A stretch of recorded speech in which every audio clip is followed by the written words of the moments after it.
Oye, país, buenas noches, oye, país, yo soy Rudy González, gracias por su compañía. En esta hora, como cada noche, abrimos la segunda semana del mes de julio.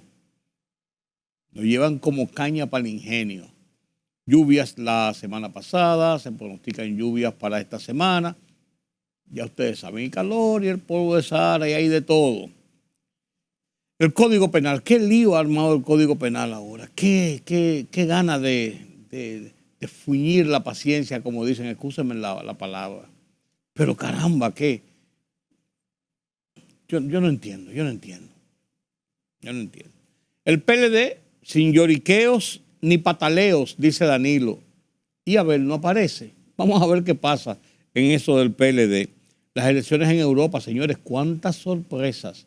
Lo que pasó en Francia, lo que pasó en Inglaterra, ya vimos lo que había pasado en España hace unas semanas solamente. O sea, está patas para arriba, pero también están las elecciones de Venezuela, donde el madurismo como que se ve tambaleante y como que hay un zafón ahí. Este fin de semana, María, ¿cómo se llama? Conchita Machado salió a las calles, un liderazgo impresionante. Vaya usted a ver.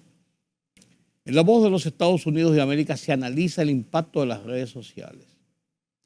Adicción, mitos, verdades. ¿Qué hay sobre esto? Un tema interesantísimo que vamos a compartir con ustedes junto con estos temas que le he mencionado y otros después de la pausa. El Banco Mundial calificó de exitosa la primera emisión de bonos verdes por parte de República Dominicana, ascendente a $750 millones, al tiempo que valoró el compromiso del gobierno con mejorar la capacidad de mitigación y adaptación al cambio climático del país. El organismo multilateral hizo su planteamiento en un artículo reseñado este domingo por el Ministerio de Hacienda en un comunicado. El Estado, a través de la citada cartera, construyó las bases para el financiamiento sostenible de proyectos y programas públicos con alto impacto ambiental, precisó el Banco Mundial. La Policía Nacional investiga el hecho donde al menos 4 personas perdieron la vida en la calle Salvador Beato en el sector Los Pomos, en la provincia La Vega, a causa de una balacera en los predios de un centro de bebidas alcohólicas. En el lugar de los hechos, las autoridades del INASIF realizaron el levantamiento del cuerpo sin vida de Eddie Tomás Lirio, de 47 años de edad, quien según el diagnóstico preliminar falleció a consecuencias de heridas de armas de fuego, mientras que en un centro de salud privado fue declarado sin vida al momento que recibía atenciones médicas el nombrado Ceilin Guzmán, de 35 años de edad, en el hospital Luis Morillo King. Recibían atenciones médicas los nombrados Johnny Pie, de 35 años, y Yendelfer de los Santos Heredia, alias Brian, de 30 años de edad. Ambos fallecieron recibiendo atenciones médicas. La primera de 3 plantas que construirá el sector privado en Pepillo Salcedo, provincia de Montecristi, estará lista para generar electricidad en marzo de 2025. Se trata de un ciclo combinado de 440 megavatios que usará gas natural como combustible para operar. La información la ofreció Nelson Drake, vicepresidente ejecutivo de la empresa Linsaica, responsable del diseño y construcción de la unidad, durante una entrevista en el programa Hoy Mismo.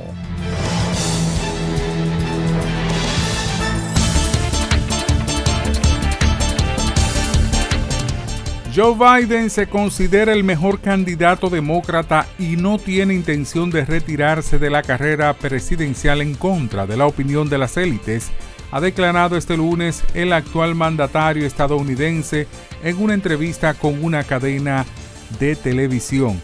La conclusión es que no nos vamos a ninguna parte. Yo no me voy a ninguna parte.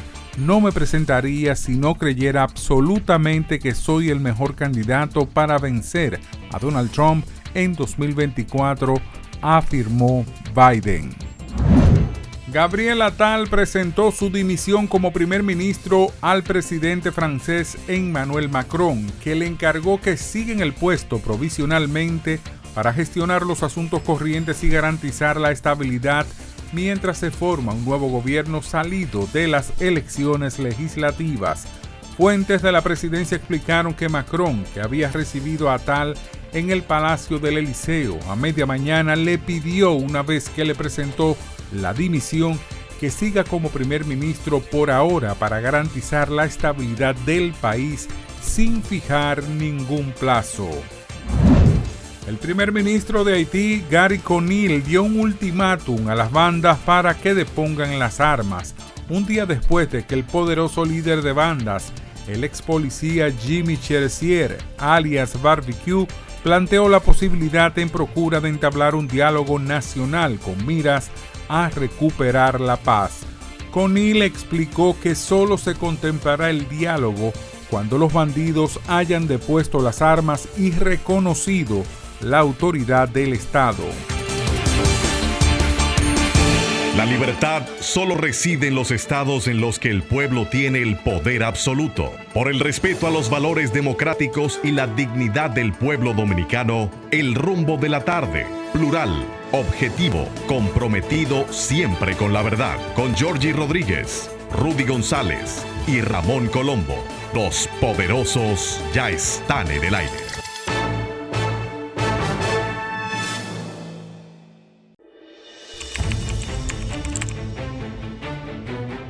Periodismo de investigación, columnas, opinión, análisis, reportajes de fondo. Hora por hora, una completa plataforma multimedia. Periodismo con valor.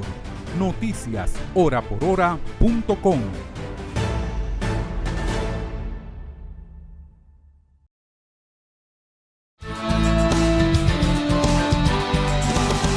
Viene otra onda tropical. Pero ha estado nublado, ha estado lloviendo, un fin de semana bastante tranquilo. El sábado un poco nublado, pero cayó una llovinita por aquí, pero más soleado que nublado. Y el domingo muy soleado, aunque a principio de la mañana cayó una llovinita ligera. Pero ya el lunes amaneció encapotado el cielo,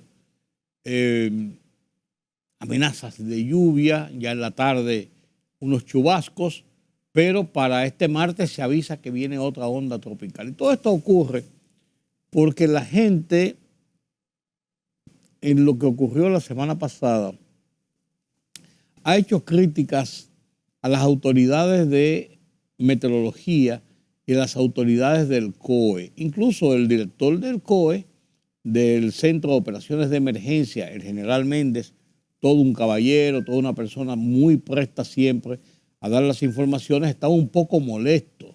Incluso mostró su molestia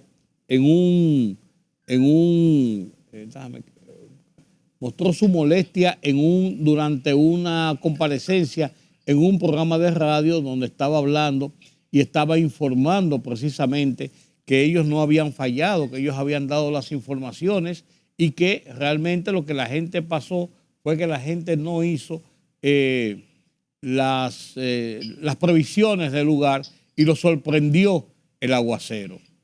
Vaya usted a ver.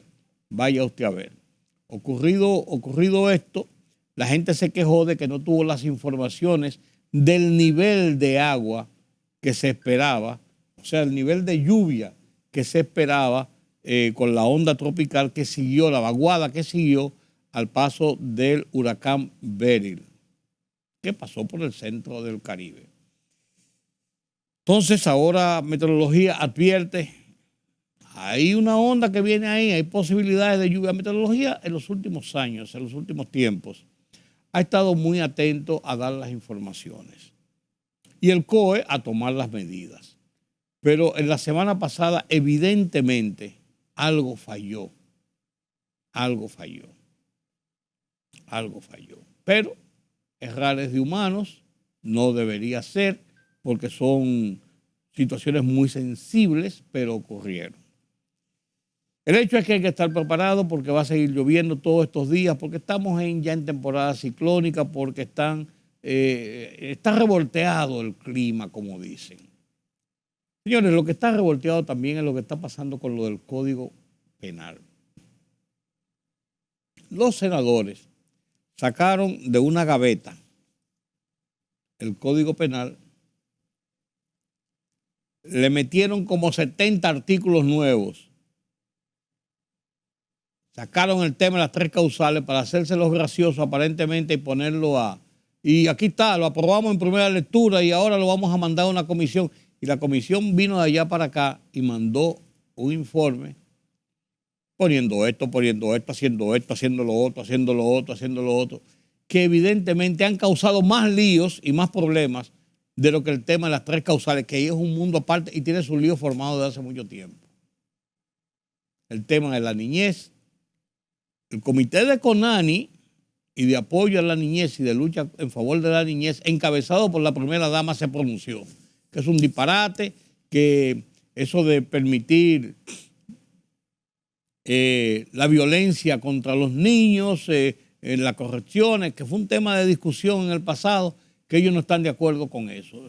El Ministerio de la Mujer se pronunció también contra una serie de cosas ahí, señores, que hay que verlas también.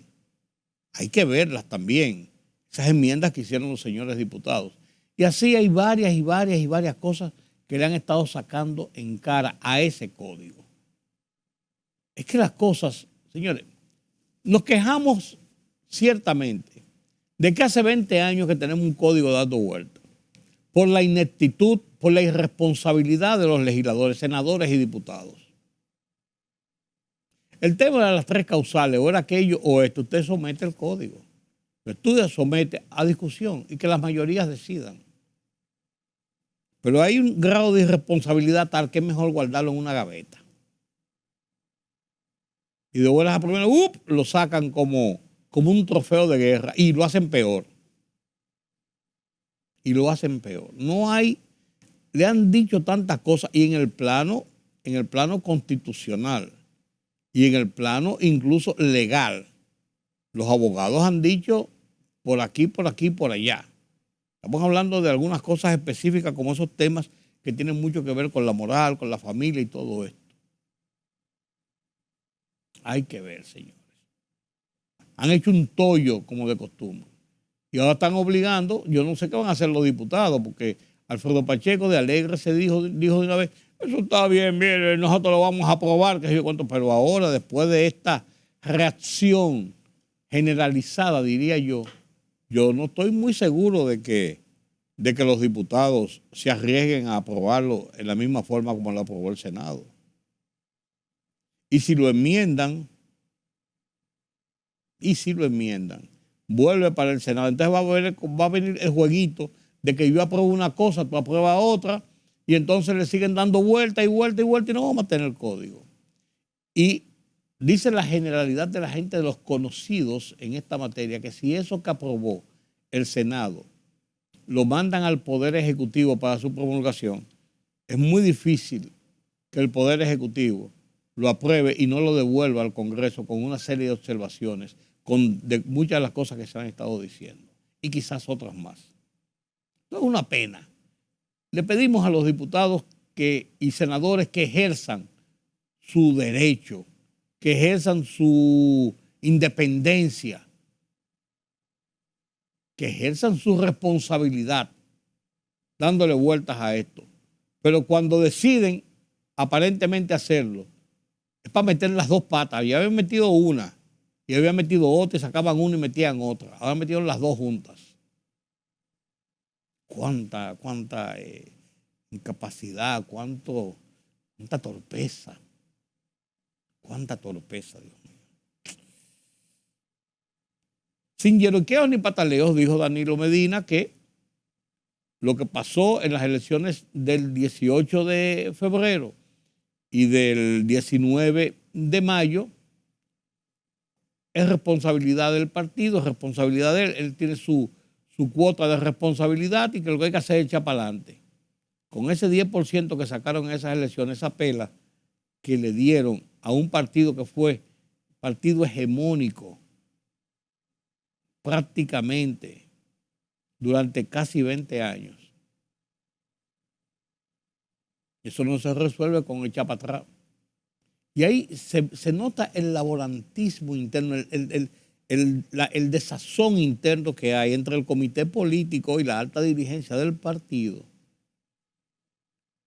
están los chismes por donde quiera, que si fulano de tal esto, que si fulano de tal aquello, y los grupismos haciéndose cada vez más ostensibles y más visibles. El colmo fue que el candidato presidencial, Abel Martínez, no fue a la reunión. Y mandó un video alegando que él estaba fuera del país, en compromiso de familia, que tenía previos y que mandaba un video excusándose y hablándole a la militancia para pedirle unidad y todo esto. Pues el video no lo pasaron por una orden directa de Danilo Medina. No se pasa ese video. Entonces ahí se evidencian los resquemores, los chismecitos y todo lo que está pasando al interno del PLD. Que ese mea culpa de él de ayer trató de ser una muestra de humildad, de aceptación de que como es el líder del partido, él asume la responsabilidad de lo que pasó, una responsabilidad del comité político entero. La primera responsabilidad de Danilo de lo que pasó, eso no cabe dudas. Por el comité político entero. Ese comité político se sentó, no hizo campaña, salvo uno o dos que salieron a las calles a ir a los programas de televisión y a dar dos o tres declaraciones, algunos que estuvieron en la Junta, que estuvieron al frente de algunas cosas. La mayoría ni se sintió, ni se dejó saber dónde era. No se acordaba la gente que estaban ahí. O tenían el síndrome reformista del 78, que tenían vergüenza de decir que eran PLDistas por todo lo que le está pasando. O simplemente estaban en los desacuerdos intestinos contra un candidato, contra una candidatura y contra una realidad de cara al proceso de las elecciones. El resbalón que dieron finalmente el 25 de marzo, cuando hicieron aquella gran expectativa para la conferencia de prensa junto con Leonel Fernández y la Fuerza del Pueblo, y ambos prácticamente se burlaron de su militancia cuando todo el mundo esperaba que iba a haber una reunificación y un reencuentro de las fuerzas para crear un verdadero bloque de oposición frente a el ya virtual ganador del proceso, que era Luis Abinader. Se veían en todas las encuestas como venía arrollando y que era muy difícil pararlo. Quizás esa era la única oportunidad que tenía la oposición de hacerle realmente un frente y haber tenido mejor participación incluso en las candidaturas congresuales como senadores y diputados.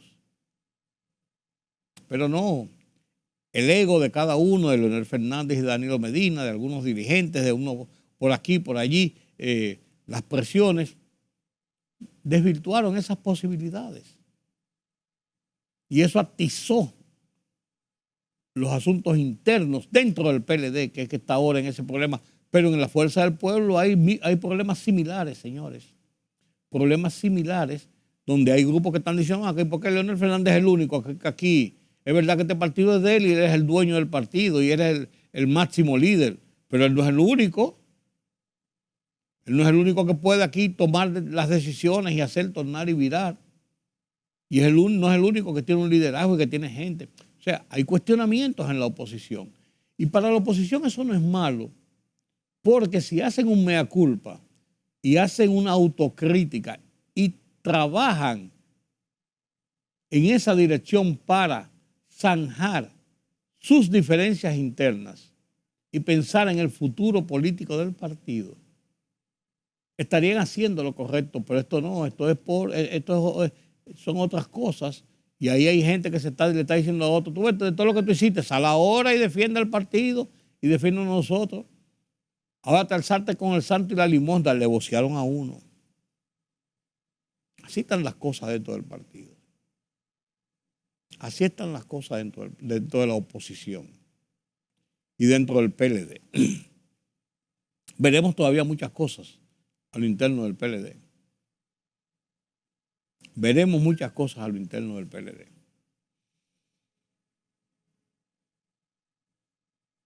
Señores, las elecciones en Europa están dando una visión de cómo está el mundo dando giros inesperados.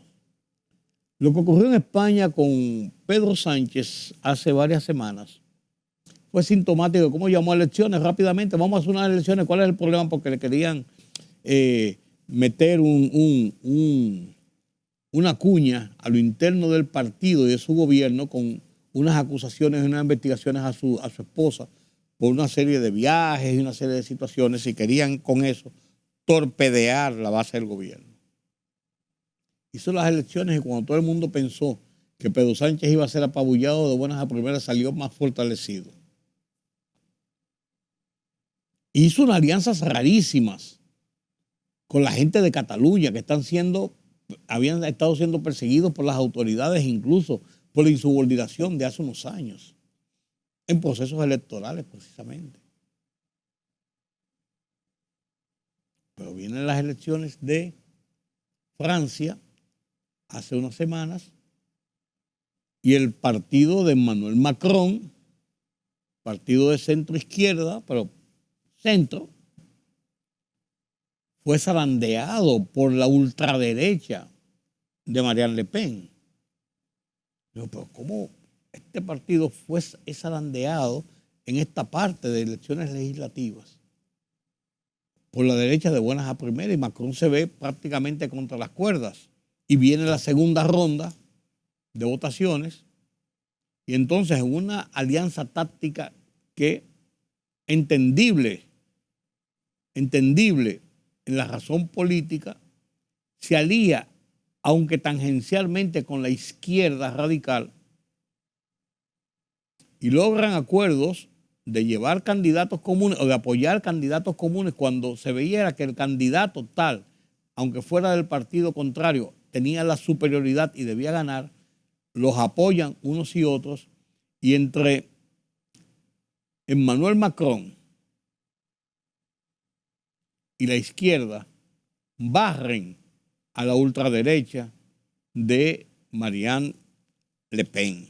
Señores, y lo barren de una forma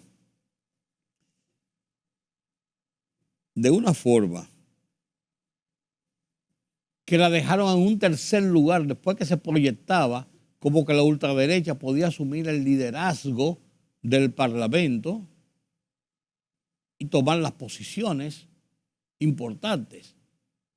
El primer ministro inmediatamente toma sus posiciones, Emmanuel Macron se afianza y tiene ya unos meses importantes para tranquilizarse,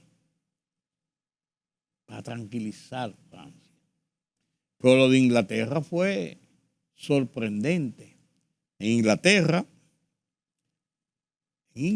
señores, los laboristas barrieron con los conservadores 412 escaños contra 121. Le duplicaron y le dejaron ñapa, le triplicaron la votación prácticamente. Y entonces, Rishi Sunak, que era el primer ministro que asumió después de Boris Johnson, el ruso, de Boris Johnson, el rubio desaliñado, tipo muy parecido a Donald Trump y con unas salidas rarísimas. El hombre tuvo que salir del poder porque mientras estaba la crisis con el coronavirus y con la situación de salud de la reina, él andaba parrandeando, se dio un humo por ahí, andaba parrandeando, y eso los ingleses no se lo perdonan. Le comenzaron una campaña y lo sacaron del poder. Entonces, este hindú,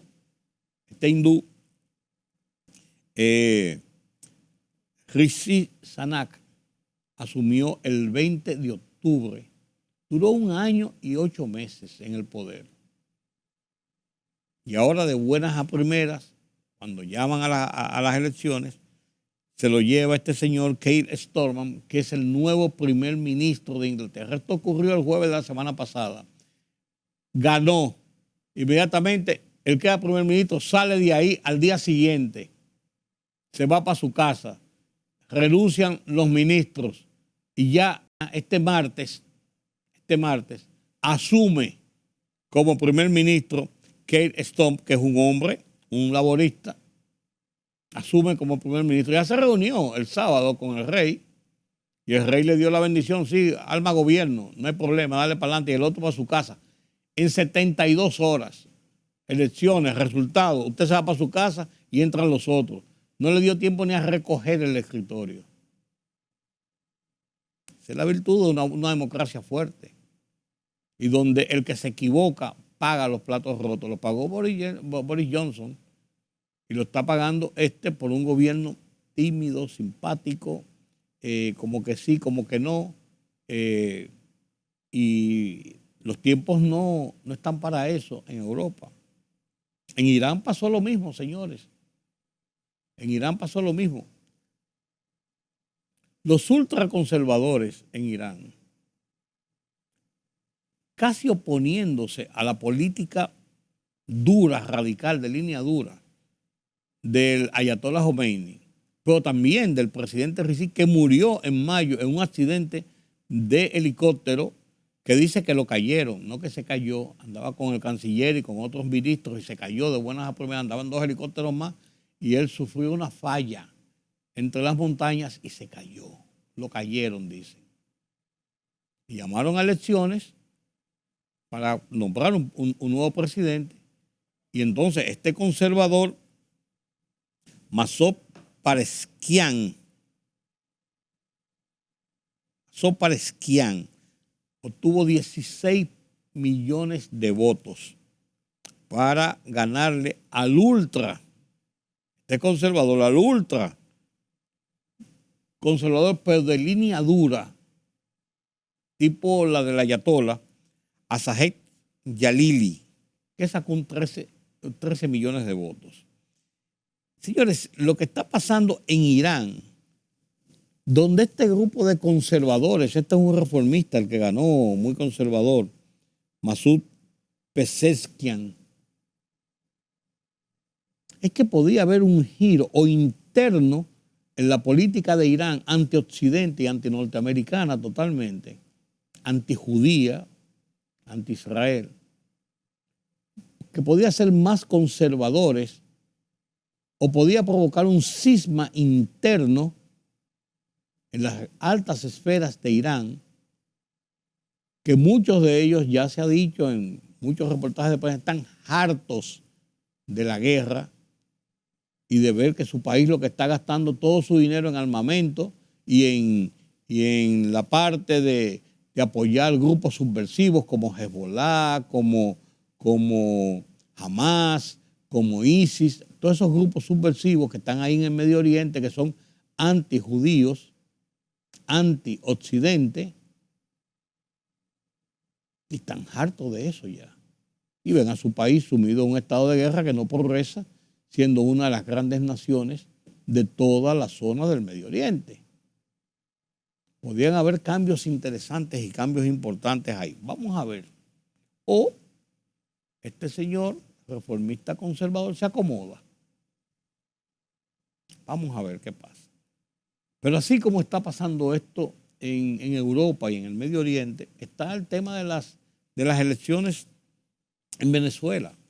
En las elecciones venezolanas, María Corina Machado salió a las calles este fin de semana. Ella no puede participar como candidato porque el gobierno, cuando ella la escoge, la oposición, para ser el candidato a Nicolás Maduro para las elecciones del 28 de julio, o sea, dentro de 2 semanas, el gobierno se valió de un subterfugio con una justicia que controla y a ella la inhibieron por 15 años para participar en las actividades políticas como candidata. Entonces, rápidamente ellos escogieron a un sustituto, es Edmundo González Urrutia, que es un empresario conservador de 74 años de edad, quien trata de coaligar las fuerzas de la oposición muy divididas para unas cosas y muy unidas para otras, para tratar de enfrentar a Maduro, que con la presencia de María Corina Machado se sintió zarandeado. Incluso las demostraciones de fuerza que ella hizo en el fin de semana, las demostraciones de fuerza que hizo en el fin de semana indican que la oposición tiene mucha fuerza, que está ganando mucho poder y que aunque ella no sea la candidata, ella es la chispa, la bujía inspiradora, la chispa que está encendiendo ese fuego contra el totalitarismo del gobierno de Maduro. Un gobierno de Maduro que está desde el 2013, tiene ya 11 años y no hay quien lo baje de ahí, y viene del chavismo, que viene desde 1999, tienen 25 años el chavismo y el madurismo con el control absoluto de Venezuela. Chávez murió en el 2013 de un cáncer y Maduro, que era su alter ego, siguió en el poder y ha mantenido el poder y han amañado elecciones y han perseguido oposición y han hecho de todo y sumieron a Venezuela en un estado de crisis económica, política y social que la llevó casi al desastre. Entonces, los procesos electorales han estado controlados totalmente por el gobierno, que controla la justicia, controla a los militares, lo controla todo. Hay que ver el resultado de cómo el pueblo se puede volcar, le puede decir un hasta aquí, basta ya. Podría ocurrir ahora. Claro, el poder del madurismo no es un poder imposible de vencer, pero bastante difícil, bastante difícil. No nos quepa duda de eso.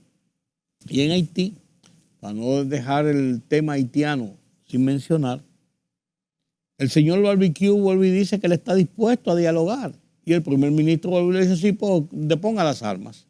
Y vamos a ver después qué pasa. Nosotros no aceptamos eso. El primer ministro se está envalentonando después de su visita a Washington, después de su visita al Consejo de Seguridad de Naciones Unidas, después de la llegada de las tropas de Kenia, en ese primer avance de 400 soldados, pero con un respaldo hasta militar de los Estados Unidos, que ha enviado carros de asalto. Ahí la prensa mostró en el fin de semana los carros de asalto que ha enviado Estados Unidos al gran campamento que ha montado Estados Unidos para recibir, para que estén allí la parte logística, la base de operaciones de las fuerzas kenianas y de otros países, las fuerzas de intervención que van a enfrentar las bandas para acabar con las bandas, según han dicho ellos. Hay un estado de tensión, de incertidumbre, pero vamos a ver qué pasa. Vamos a ver qué pasa. Hay que seguir con muchos detalles lo que pasa en Haití por las implicaciones, el reflejo que tiene en República Dominicana. Sí, señor. Vamos a la pausa. La libertad solo reside en los estados en los que el pueblo tiene el poder absoluto. Por el respeto a los valores democráticos y la dignidad del pueblo dominicano, El Rumbo de la Tarde, plural, objetivo, comprometido siempre con la verdad. Con Georgie Rodríguez, Rudy González y Ramón Colombo. Los poderosos ya están en el aire.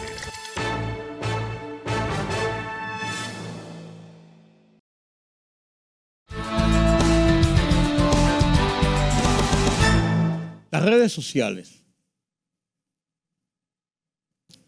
Importante herramienta que nos da la tecnología para poder aumentar el flujo de información, el flujo de comunicación que ya une al mundo.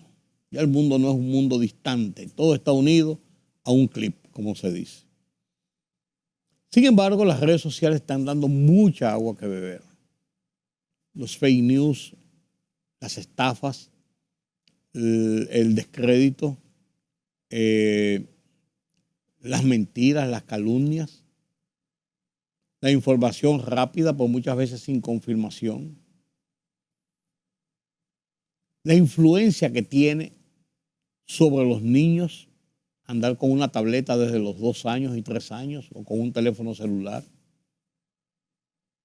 la atención que tienen los jóvenes estudiantes que ya no pasan página para la izquierda, sino que buscan Google y hacen un copy-paste.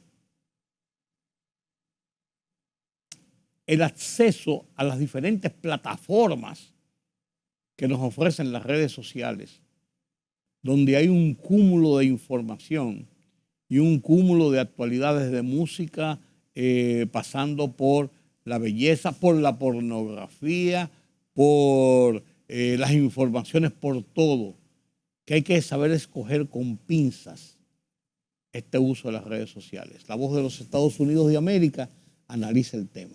Y analiza el tema en un debate en Foro Interamericano que dirige Gonzalo Abarca, donde establece las redes sociales y la adicción. O sea, realmente, ¿cuán se vuelve adicto la gente con las redes sociales? Por ejemplo, yo miraba, mientras hablaba aquí, a nuestro camarógrafo estrella de aquí, a Twingo, y él tiene todo este tiempo que yo he estado hablando, casi 20, 25, 30 minutos, embelesado con el teléfono. Y yo decía, pensaba para mis adentro, hablando de esto de la adicción en las redes sociales. Caramba, ¿qué estará viendo Twingo allí? Pero es una gama de cosas. Ve informaciones y me dice cosas de ahí. Mire, pasó tal cosa. Mire, pasó aquello. Porque él está al día ahí. Pero por ahí conversa. Por ahí manda información. Por ahí paga la luz y hace cosas en el banco. O sea, las redes sociales son importantes, pero ¿cuál manejo le damos? ¿Cuán adictos estamos a las redes sociales? Hechos y falsedades sobre la adicción de las redes sociales analiza el Foro Interamericano de la Voz de los Estados Unidos de América. Con este tema concluimos nuestra emisión de esta noche. Gracias por acompañarme. Yo soy Rudy González. Nos vemos mañana. Vean este debate. Qué interesante. Hasta la próxima. En Estados Unidos, el director general de los Servicios Federales de Salud, el doctor Vivek Murthy, dijo que es hora de exigir una etiqueta de advertencia en todas las plataformas de redes sociales que indique que las mismas se asocian con daños significativos en la salud mental de los adolescentes. Natalie Salas Guaitero con nosotros. Nati, imponer esta etiqueta en las redes sociales, esta etiqueta de advertencia, exigiría la aprobación en el Congreso, ¿no? ¿Cómo llegamos a este punto? Bienvenida. Hola, Gonza. Bueno, fíjate que en realidad esta no es la primera vez que el doctor Murthy hace este señalamiento. Ya lo hizo en mayo del año 2023 cuando emitió un aviso en el que decía que existen amplios indicadores de que las redes sociales pueden tener un profundo riesgo de daño para la salud mental y el bienestar de niños y adolescentes. El tema de la salud mental, Gonza, asociado al consumo de redes sociales, parte de una palabra y es adicción. Te cuento, un estudio publicado el año pasado por el Departamento de Salud y Servicios Humanos señala que los adolescentes pasaban aproximadamente 3,5 horas al día en redes sociales. El 46% de estos chicos entre 3 y 17 años dijeron que las redes los hacen sentir peor con respecto a su imagen corporal. Lo que resulta más preocupante a criterio de las autoridades de salud es que el tiempo de consumo ahora se ubica, fíjate, en 4.8 horas diarias, casi 5, lo que aumenta los riesgos también de ansiedad, depresión en jóvenes que ahora todavía están en formación. Dice el doctor Murthy además que estos daños no son una falla de la fuerza de voluntad o de la crianza de los hijos por parte de los padres, sino consecuencia de dar rienda suelta a una tecnología sin las medidas de seguridad o rendición de cuentas que sean adecuadas. Bueno, algo que incluso ha evaluado el Congreso, ¿no, Nati? Sí, fíjate que todos recuerdan una muy difundida audiencia en el Congreso que tuvo lugar en enero de este año con los directivos de las principales redes como fueron Meta, Snapchat, TikTok, y en la que el senador Josh Hawley instó a Mark Zuckerberg, CEO de Meta, a disculparse con las familias cuyos hijos se habían suicidado por efecto de redes sociales. Vamos a recordar un poco parte de lo que allí se dijo. Sé que no es su intención, pero tiene sangre en sus manos. Tiene un producto que está matando gente. Déjame preguntarte esto. ¿Hay familias de víctimas aquí hoy? ¿Ha pedido disculpas a las víctimas? Cuando un avión Boeing perdió una puerta en pleno vuelo hace semanas, nadie cuestionó la decisión de dejar en tierra una flota de más de 700 aviones. Entonces, ¿por qué no podemos tomar el mismo tipo de acción decisiva sobre el peligro de estas plataformas cuando sabemos que estos niños se están muriendo? En general, los adolescentes nos dicen que esto es una parte positiva de sus vidas, pero algunos enfrentan desafíos en línea, por lo que trabajamos arduamente para brindar apoyo y controles a padres y adolescentes para reducir posibles daños. Incluso con nuestra estricta configuración de privacidad pueden suceder cosas malas cuando la gente utiliza servicios en línea. Estamos de acuerdo en que ahora es el momento de actuar con urgencia. Gracias. Gonza, finalmente, según los Centros para el Control y Prevención de Enfermedades, el número de suicidios en jóvenes mujeres de 15 a 24 años aumentó un 87% en los últimos 20 años. En el caso de los hombres, en el mismo rango de edad, el aumento fue de 30%. Y a nivel nacional, ya hay cientos de demandas en tribunales federales y estatales por casos que aseguran que niños se han quitado la vida después de haber sido acosados en línea o también haber visto publicaciones que los alentaban a conductas irregulares como por ejemplo el consumo de drogas o malestar con su apariencia personal que los induce a trastornos alimenticios, ansiedad y depresión. También te comento que el Centro de Protección de Víctimas de Redes Sociales ya señala que representa a 2,5 millones de clientes en procesos judiciales en este momento. Gonzalo. Bueno, muchísimas gracias, Nati, por tu amplio informe. Y bien, ahora para analizar este complejo tema, me acompaña la doctora Cristina Balinotti. Ella es psicóloga y creadora de la Universidad de la Familia en Miami, Florida. Y aquí en Washington, Belén Sánchez, científica de datos de Data Robot. Bueno, bienvenidas ambas, un placer tenerlas en foro nuevamente. Doctora Balinotti, ¿puede el uso de las redes sociales por parte de niños y adolescentes dañar su salud mental? Adelante. Sí, sin duda, sin duda. Hay estudios que se han desarrollado en torno a esto y en efecto, ocurren no solamente cambios emocionales y psicológicos que pueden dañar la salud mental, sobre todo en niños que tengan algún tipo de genética que los predispone a la depresión o la ansiedad, sino también que se han comprobado cambios en el cableado del cerebro, cambios en algunas zonas del cerebro, ¿verdad? Como una zona muy importante que es la amígdala.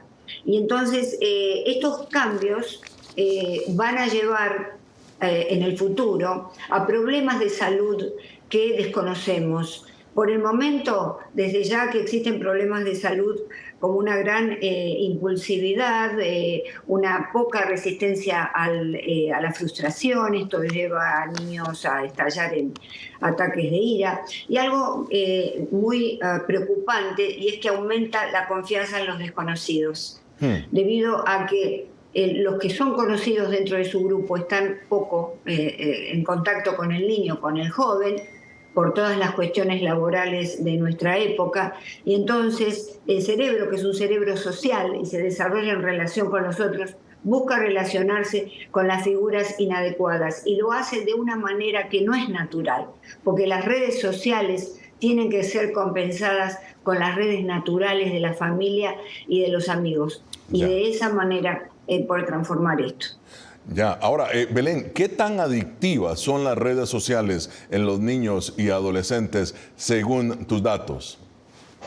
Bueno, en realidad hay varios estudios que muestran esta problemática, ¿no? Primero, la inteligencia artificial y las redes sociales están ya profundamente integradas en nuestras vidas.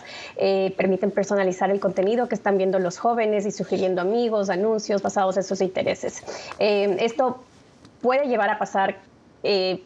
llevar a que ellos pasen mucho tiempo en línea, ya que las aplicaciones están diseñadas para mantener su atención.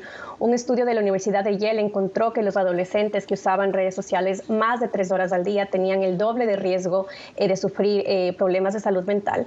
Además, las herramientas de inteligencia artificial generativa son cada vez más utilizadas por los adolescentes para recibir o escribir ensayos y crear contenido, y solamente el 25% de los padres están al tanto de que están utilizando este tipo de herramientas en sus tareas escolares. Tanto los padres de familia como la comunidad científica han expresado preocupación por el uso continuo de las redes sociales por parte de niños y adolescentes. Pero, ¿qué veracidad hay sobre sus posibles riesgos y qué acciones se pueden adoptar para enfrentar el fenómeno? Bueno, continúa con nosotros la doctora Cristina Balinotti, psicóloga y creadora de la Universidad de la Familia en Miami. y Belén Sánchez, científica de datos de Data Robot.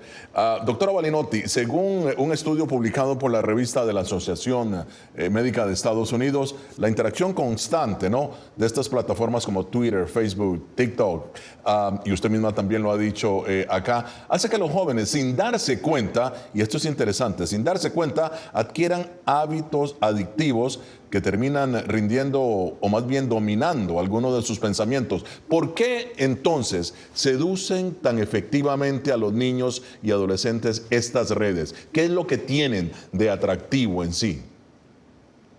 Lo que tienen de atractivo es que generan una química del placer. Vale decir, actúan sobre el sistema de recompensa del cerebro liberando dopamina que los hace sentir muy bien.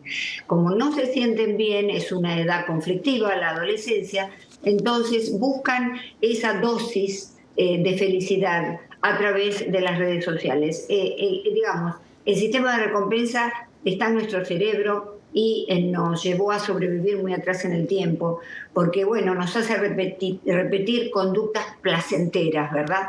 De modo que, pero en este caso, lamentablemente no es lo adecuado. Por otro lado, déjame decirte que a pesar del estudio que tú has leído, los manuales de categorización de enfermedades, o por ejemplo el DSM en su versión 5, la Biblia de psicólogos y psiquiatras, rotundamente niega que sea una adicción que produzca o que sea un trastorno mental.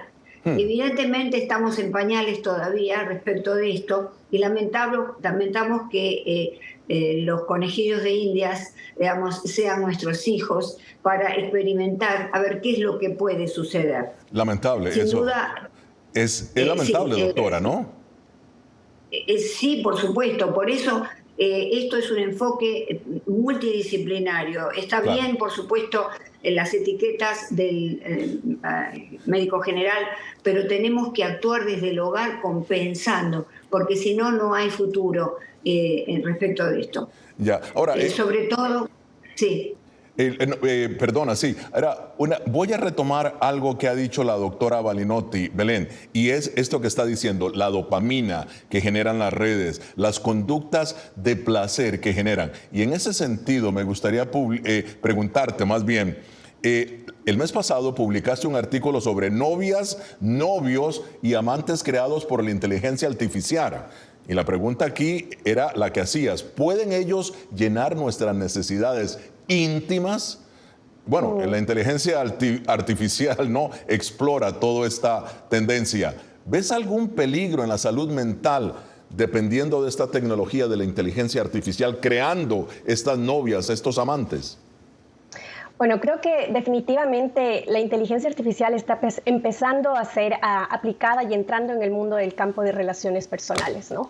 Eso obviamente puede traer ciertas oportunidades, si es que es bien usada, por ejemplo, puede ser utilizada de buena forma para ayudar a personas con problemas de relacionamiento social, a personas con autismo, para que puedan empezar a desarrollar habilidades sociales y aprendan cómo interactuarse de mejor manera. Sin embargo, el potencial de riesgos que existen y el cómo ya actualmente se les está utilizando genera muchas preocupaciones desde la perspectiva ética, desde la perspectiva de seguridad y también desde la perspectiva de dependencia emocional que pueden generar, ¿no? Entonces, esto nuevamente anclándolo al tema de los jóvenes y los adolescentes, vemos nuevamente el mismo tipo de riesgos, ¿no? El momento en que los algoritmos están optimizados para generar mayor conexión, más likes, en lugar de estar preocupados sobre el tiempo de consumo, el tipo de contenido que se les está ofreciendo, el con quién se les conecta,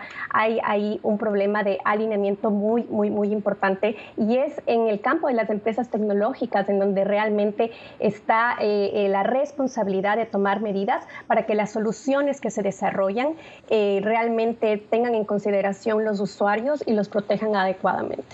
Ahora, doctora Balinotti, hablemos ahora de autoestima e imagen corporal. Cuando estos niños, estos adolescentes ven a sus amigos en las redes viajando con ropa de marca, ¿no?, disfrutando, haciendo énfasis en su aspecto físico, para ponerlo de alguna manera, ¿Cómo afecta esto a los jóvenes? ¿Los puede afectar mentalmente? ¿Darle la idea de que no están disfrutando la vida que se merecen? Claro, por supuesto. Por otro lado, hay una necesidad de reconocimiento en todos los seres humanos que se agudiza en la adolescencia. Y entonces piensan, bueno, si tengo un cuerpo mucho más escultural o si soy más lindo, voy a ser más reconocido. Hacen ese tipo de conexión. Y entonces comienzan los problemas con la imagen corporal y con la autoestima. Porque la autoestima en un adolescente tiene que crecer fuerte en el seno de la familia y no en el seno de las redes sociales. De modo que aquí hay un problema muy grave que sí puede llevar a dismorfia corporal, por ejemplo, a problemas con el cuerpo, siempre y cuando haya algún tipo de predisposición genética, alguna vulnerabilidad genética. Porque hay muchos niños o jóvenes que no llegan a desarrollar ningún tipo de problemas ni de enfermedad. Está la base genética. Todo fenómeno humano es multifocal, viene desde muchos ángulos, de modo que no es una sola causa. En este caso, lo que está pasando con nuestros adolescentes no es solamente responsabilidad de las redes sociales, que desde ya no han tenido controles sobre estas relaciones, ¿verdad? Excelente observación, que también la familia tiene que ser partícipe. Es la familia. Claro. Tenemos que agudizar las redes naturales, las redes familiares, compensando, invitando a nuestros hijos a andar en bicicleta, a charlar una película juntos, a cenar sin celulares, a jugar juegos de mesa, algo tan elemental que hemos perdido, y por eso están nuestros hijos perdidos en este agujero negro de las redes sociales. Ahora, Belén, ya que estabas haciendo énfasis en esta inteligencia artificial, rápidamente, ¿cuáles son, en tu opinión, los pros, los contra de la inteligencia artificial en las redes sociales? ¿Crees que podría servir para luchar contra la adicción o más bien intensifica la dependencia al ofrecernos experiencias, digamos, personalizadas, ¿no?, que aumentan esa adicción a la pantalla? Bueno, todo depende de la tecnología, cómo se la utiliza, ¿no? Entonces, la tecnología por sí, de por sí está y puede ofrecer oportunidades y riesgos dependiendo el uso. Entonces, en términos de oportunidades, al momento de pensar en cómo se integra, ¿no es cierto? Ya vemos, la inteligencia artificial te puede ayudar a mejorar la comunicación a través de aplicaciones de traducción de texto. Los chats nos permiten interactuar de manera instantánea y nos pueden guiar en cómo comunicarnos de mejor manera. Y las plataformas sociales de por sí tienen esta habilidad de conectarnos con personas, con experiencias alineadas con nuestros intereses. También, como te decía, tienen mucho potencial de ser apalancadas en términos de inclusión. Ahora, esta integración obviamente no está exenta de inconvenientes y ahí viene el cómo se la utiliza. La dependencia excesiva de inteligencia artificial puede reducir el contacto humano y aumentar el aislamiento, ya que las personas pueden preferir interactuar con un chat a que estar hablando y conectándose con otras personas. Las preocupaciones de privacidad y seguridad son también significativas debido a que estamos utilizando datos personales, lo que plantea riesgos de violaciones de datos y uso indebido de información sensible. Y además, la independencia de inteligencia artificial para el apoyo emocional puede obstaculizar el desarrollo de la empatía, la inteligencia emocional, y también perpetuar sesgos y estereotipos y generar cuestiones éticas sobre la autenticidad del apoyo que se puede proporcionar a través de estas herramientas. Y bien, ya en la parte final de Foro de la Voz de América. Conclusiones. Empiezo con usted, doctora Balinotti. Su análisis sobre las redes sociales, la adicción, cómo combatirla. Bueno, estamos hablando de una adicción subclínica, por supuesto no la podemos dar como algo clínico diagnosticado como un trastorno, pero lo que debemos hacer es considerar que nuestro cerebro humano se desarrolló muy atrás en el tiempo, en la prehistoria, a través de contactos físicos, a través de miradas, a través de abrazos. Eso hizo que nuestro cerebro creciera y que sea la corteza cerebral humana, digamos, la más desarrollada del mundo animal. De modo que, ¿por qué? Porque tenemos esta capacidad para poder relacionarnos íntimamente. Lo que proponen las redes sociales es muy bueno, es avanzado para muchas cosas, como indicaba Belén, pero no lo es para el desarrollo de nuestra mente. Estamos transformando nuestro cerebro Hay cambios, la amígdala cerebral es 12% más pequeña en aquellos niños que no tienen contacto físico con los demás, que son maltratados, porque dejarlos en las redes sociales es una forma de maltrato. Pero muy bien, Belén, rápidamente tus conclusiones. Mira, yo creo que hay evidencia suficiente como para tomar los riesgos en serio sobre la integración de la inteligencia artificial en las redes sociales, especialmente con respecto a la salud mental de jóvenes. Y por eso las empresas tecnológicas tienen un papel fundamental en mitigar estos riesgos y promover el uso saludable de las plataformas. Deben desarrollar funcionalidades que permitan limitar el tiempo de uso, promover pausas, regular el uso de filtros de belleza.